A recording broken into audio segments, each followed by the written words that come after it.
7 ফেব্রুয়ারি।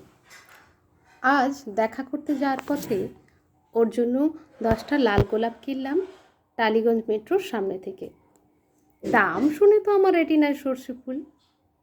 অন্যান্য দিন যে গোলাপগুলো মাত্র 5 টাকা করে নেয়, আর সেগুলোই 30 টাকা। এই নিয়ে 10 বছর হলো আমাদের সম্পর্কের।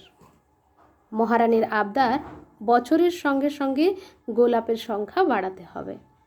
তার মানে এই পরের বছর 11টা, আজ থেকে 40 বছর বাদে 50টা। এটা আবদার না গভর্নমেন্ট নোটিশ, মাঝে মধ্যেই গুলিয়ে যায় আমার। 8ই ফেব্রুয়ারি। আজ এই নিয়ে প্রায় 3729 বার প্রপোজ করতে হলো ওকে।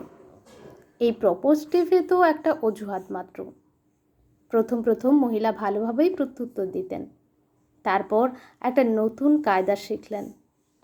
প্রায় ঘাড় ধরে প্রপোজ করে নেওয়ার পর চুপ করে আকাশের দিকে তাকিয়ে থাকতেন।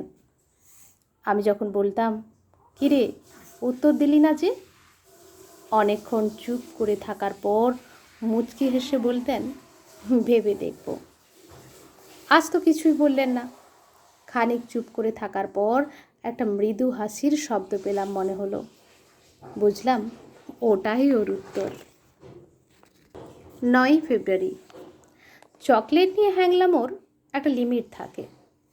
একবার অটোয় করে যেতে যেতে একটা বাচ্চা ছেলের ক্যাডবেরিতে টুক করে ভাগ বসিয়ে দিয়েছিলেন ভদ্রমহিলা। ব্যাস, তারপর কি কাণ্ড! লোকের খিদে পায়, কবিতা পায়, ওনার চকলেট পায়। তবে মোটা হয়ে যাওয়ার ভয়ে কখনো নিজের টাকায় কিনে খান না। আজ ওর জন্য একটা বড় চকলেট কিনে নিয়ে যাওয়ার সময় দেখলাম রাস্তার অন্য পারের ফুটপাতে একটা ছেলে তার প্রেমিকার জন্য একটা আমার মতোই বড় চকলেট কিনে নিয়েছে। দেখে মনে হলো তার মানে আমি একা নই। 10ই ফেব্রুয়ারি। আজ শরীরটা খারাপ থাকায় আর দেখা করতে যেতে পারিনি। এরকমটাই মহিলাকে জানিয়েছি। আসলে গোলাপ আর চকলেট তাও ঠিক আছে, কিন্তু এই বয়সে একটা বুড়ো লোক বাচ্চা ছেলে মেয়েদের মাঝখানে দাঁড়িয়ে গোলাপি আর হলুদ টেডিগুলোর মাঝে কোনটা বেশি নরম সেটা দেখার জন্য বাছাবাছি করছে, এটা কি মানা যায় বলুন তো? তাই টেডি ব্যাপারটা অনলাইনে কিনে ওর ঠিকানায় কুরিয়ার করে দিই। প্রথম বছর মহিলা একটু রাগারাগি করেছিলেন, কিন্তু তার পরের 2 বছর মানে এই শেষ 2 বছর আমার অসুবিধাটা মহারানী বুঝতে পেরেছেন, কিছু বলেননি। 11ই ফেব্রুয়ারি। তুমি দিনে 5টার বেশি সিগারেট খাবে না, প্রমিস? আমি ছাড়া অন্য কোনো মেয়ের ছবিতে লাভ রিয়াক্ট দেবে না, promise? I like your salt and pepper look, so you are not going to dye your hair, promise? এই ছিল মহিলার গত 3 বছরের প্রমিস করানোর নমুনা। এই যৎ সামান্য প্রমিসিং এজেন্টটা নিয়ে যে মানুষটা গত 3 বছর ধরে দিনের পর দিন আমাকে সহ্য করেছে, তাকে ভালো না বেসে থাকা যায় বলুন তো?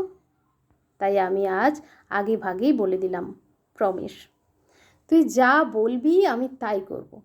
শুনে মহিলা এতটাই হতভম্ব হয়ে গেল যে ঠোঁট থেকে আর কোনো কথাই বেরোলো না। 12ই ফেব্রুয়ারি। আজ একটা সিকিউরিটি গার্ড আমাদের দেখে কিছুক্ষণের জন্য থমকে গিয়েছিলেন। মহিলার বরাবরের অভিযোগ আমার উচ্চতা নিয়ে। আমি যখন ওর পাশে হাঁটি তখন নাকি আমাকে ওর জেঠু বলে মনে হয়। আমাকে জড়িয়ে ধরলে নাকি ওর মনে হয় উনি পাহাড়ে ওঠা প্র্যাকটিস করছেন। আজ ভদ্রমহিলাকে জড়িয়ে ধরতে হলো একটা বিশেষ কায়দায়। অবশ্য আর কোনো উপায়ও ছিল না। ঠিক সেই সময় ওই সিকিউরিটি গার্ড ভদ্রলোক এসে হাজির। উফ, আর সময়ই পেল না আসার। 13ই ফেব্রুয়ারি। এই ব্যাপারটা না ভীষণ ব্যক্তিগত, তবু আজ পর্যন্ত যতবার ভদ্রমহিলাকে চুমু খেয়েছি মনে হয়েছে বুকের মধ্যে কেউ দামাওয়া বাজিয়েছে। আজও তার অন্যতা হলো না। শুধুমাত্র সিকিউরিটি গার্ডটা এসবের মাঝখানে এসে পড়ে আরও একবার আমাদের দেখে অবাক চোখে তাকিয়ে রইল। কাউকে বোধহয় আগে এভাবে চুমু খেতে দেখেনি। কি করব?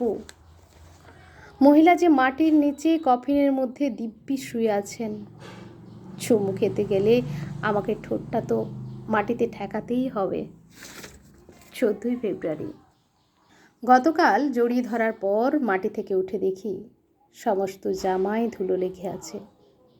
এই সিকিউরিটি গার্ড ভদ্রলোক নির্ঘাত আমাকে পাগল ঠাউরেছেন। অনেক লোকের মুখে শুনেছি যার কেউ নেই তার অপেক্ষা আছে, আর এই অপেক্ষা পারে সারা জীবনের মতো আলাদা হয়ে যাওয়া দুটো মানুষকে এক আকাশের তলার সামনাসামনি দাঁড় করিয়ে দিতে। গত 8 মাস ধরে তুমি আমার পাশে নেই,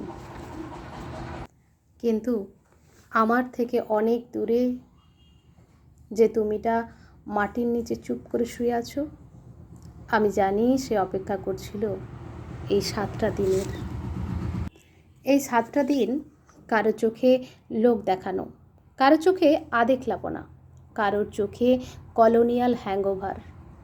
আমিও মাঝে মাঝে বিরক্ত হতাম এই 7টা দিন আসলে, কিন্তু আজ তুমি যখন আমার পাশে নেই তখন বুঝতে পারলাম এই 7টা দিনের মাহাত্ম্য।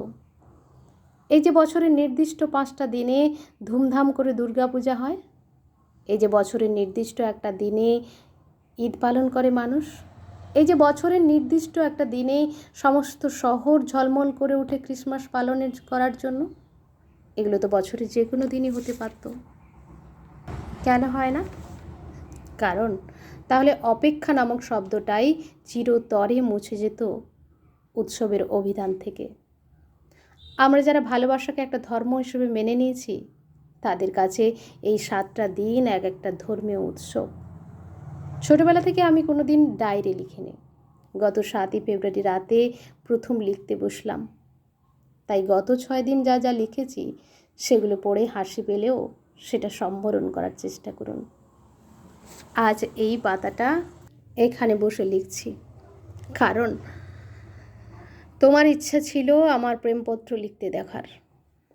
এই লেখাটা শেষ হওয়ার পর ডায়েরির 7টা পাতা আমি রেখে যাব, এমন একটা ডায়েরি যাতে চাইলেও এই 7টা দিনে কোনো দাগ কাটাতে পারবে না। আবার এইভাবে পরের বছর এই 7টা দিন একটা ডায়েরি হাতে নিয়ে বসবো তোমার সামনে। যাওয়ার সময় রেখে যাব আরও 7টা পাতা। ততদিন অপেক্ষা করো, কেমন? By the way, security guard ভদ্রলোকের সাথে আজ ঢোকার মুখে দেখা হলো। কাল ওইভাবে কফিনে ঠোঁট ঠেকিয়ে রাখার কারণটা জানার পর টানা 5 মিনিট জড়িয়ে থাকলেন। তুমি ছাড়া কেউ প্রথম আমায় এতক্ষণ জড়িয়ে থাকলো। হিংসা হচ্ছে না তো?